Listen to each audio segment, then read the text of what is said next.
La Bissa, concept culturel intégrant la musique, la danse et la spiritualité du peuple Nzema dans la ville historique des Grands Bassam, célébrée tous les ans en fin de mois d'octobre et début de mois de novembre. La première étape sera donc le dimanche, qu'elle est réservée à la sortie officielle du tam-tam. Mais ce tam-tam va être remis à Sa Majesté par les Vavilés, les dépositaires même de la Bissa.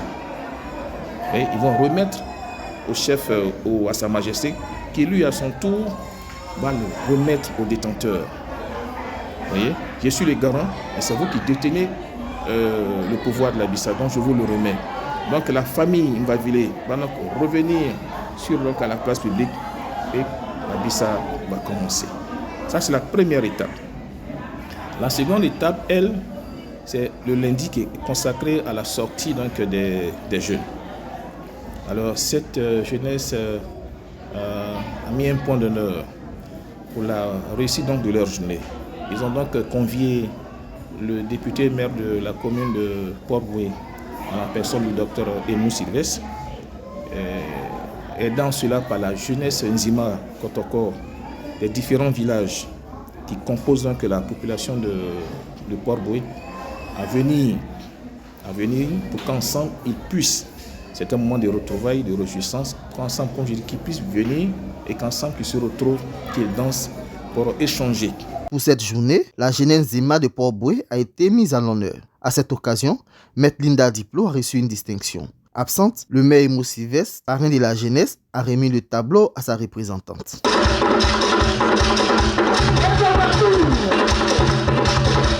Et le mardi, lui, c'est la première parade majestueuse, je me souviens, de Sa Majesté Aoula Montanoé, qui donc a été intronisée depuis 2003.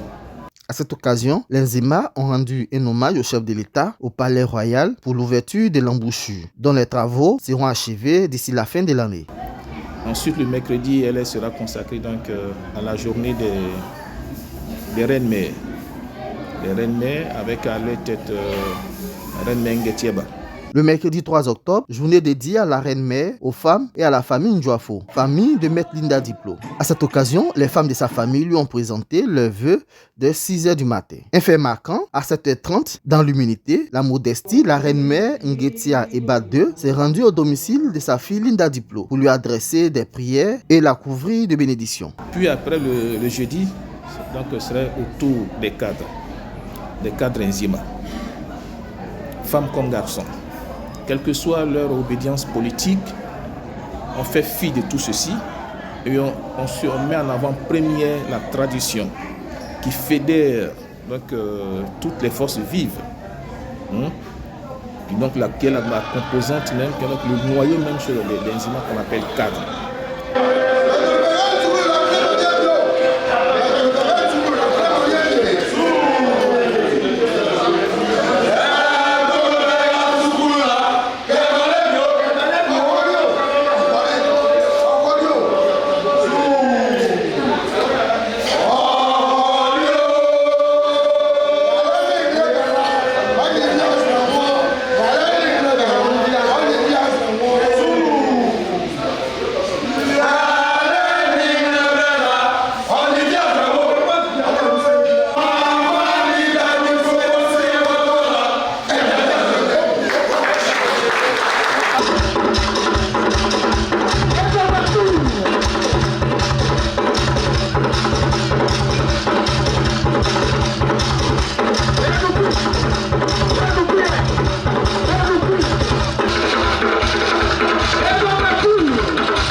Les cadres, donc d'animer cette journée.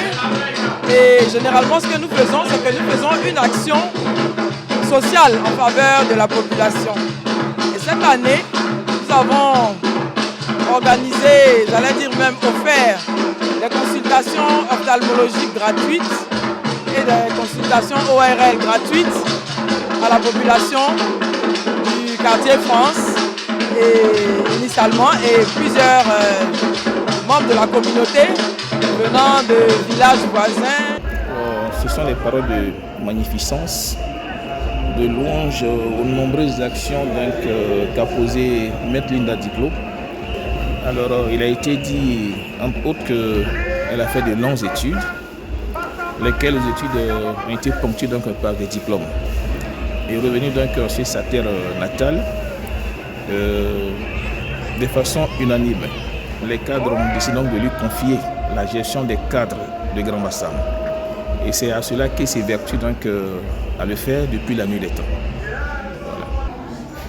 Bon, le vendredi, sera au tour des chefs différents villages musulmans Kotoko. La présidente de Konyele a reçu à cette occasion les dépositaires des us et coutumes.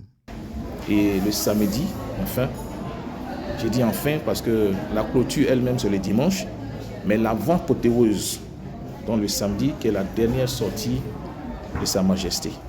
Et enfin, le dimanche, c'est l'apothéose, où le roi s'adresse à son peuple. Nous sommes à votre entière disposition. Ce grand challenge, celui de rapprocher nos différentes communautés, des villes et quartiers du Grand Abidjan. L'année qui vient de s'écouler, vous nous avez donné de voir que votre volonté de demeurer le ciment de notre cohésion.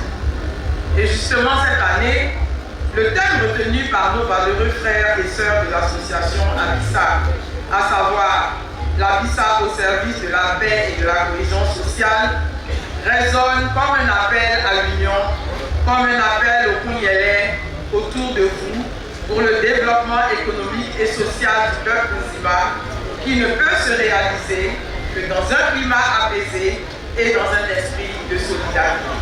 Les cadres sont pour vous des vœux de bonheur, que vous soyez heureux et que votre bonheur irradie toute notre communauté que vous dirigez avec brio depuis bientôt 20 ans.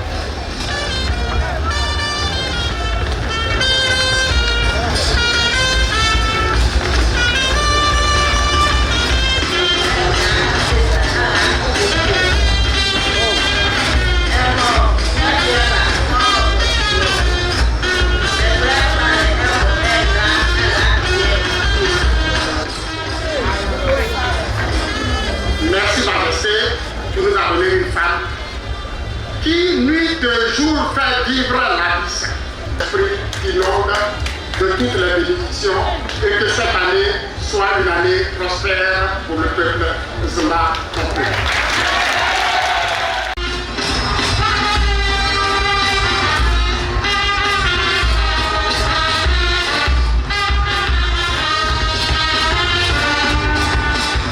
Grand merci, Excellence, Monsieur le Président de la République.